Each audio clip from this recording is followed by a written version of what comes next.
The invitation was wrapped in red velvet, delivered to my door with no sender, no explanation. The card inside read, "Your presence is requested at the velvet hour, midnight. Come alone." I almost ignored it. Almost. But there was something about the handwriting, elegant, slanted, dripping with intent, that made it impossible to refuse. It felt personal, like it knew me better than I knew myself. When midnight came, I found myself standing before a hidden door in the city's most exclusive district. A faint glow seeped through the cracks, accompanied by the soft hum of jazz and low laughter. I pushed open the door, and the world I knew fell away. The Velvet Hour wasn't just a club. It was a fantasy brought to life. Soft crimson light bathed the room, bouncing off crystal chandeliers and glinting on the glasses of champagne held by an impossibly glamorous crowd. Every person there looked like they'd stepped out of a dream, their eyes sharp, their movements deliberate. And then there was her. She sat at the bar, her legs crossed, a glass of something dark and amber in her hand. Her dress was silk, clinging to her curves in a way that demanded attention. She caught me staring, and her lips curved into a slow, knowing smile. Before I could even think, she gestured for me to join her. "You're late," she said, her voice like honey laced with danger. "I almost thought you wouldn't come."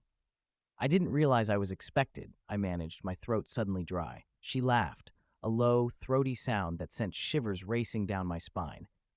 "Oh, you were expected," she said, leaning in close. Her perfume was intoxicating, something smoky and sweet. "I've been waiting for you."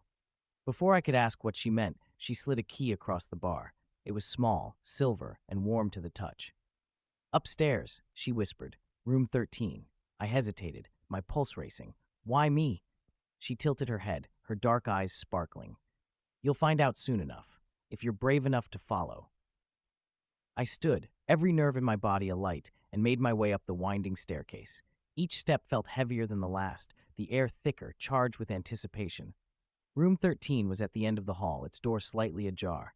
Inside, the room was bathed in candlelight. The scent of roses hung in the air, mingling with something deeper, leather perhaps. She was already there, waiting, her dress gone, replaced by something more daring, more deliberate.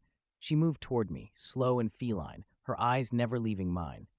"You've entered the Velvet Hour," she purred, her fingers brushing my collar.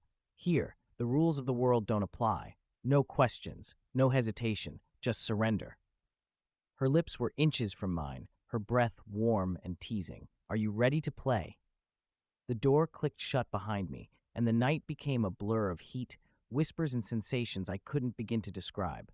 Every moment felt like falling, like being consumed by fire, and yet I never wanted it to end. When I woke the next morning, the room was empty. No candles, no roses, no sign she'd ever been there.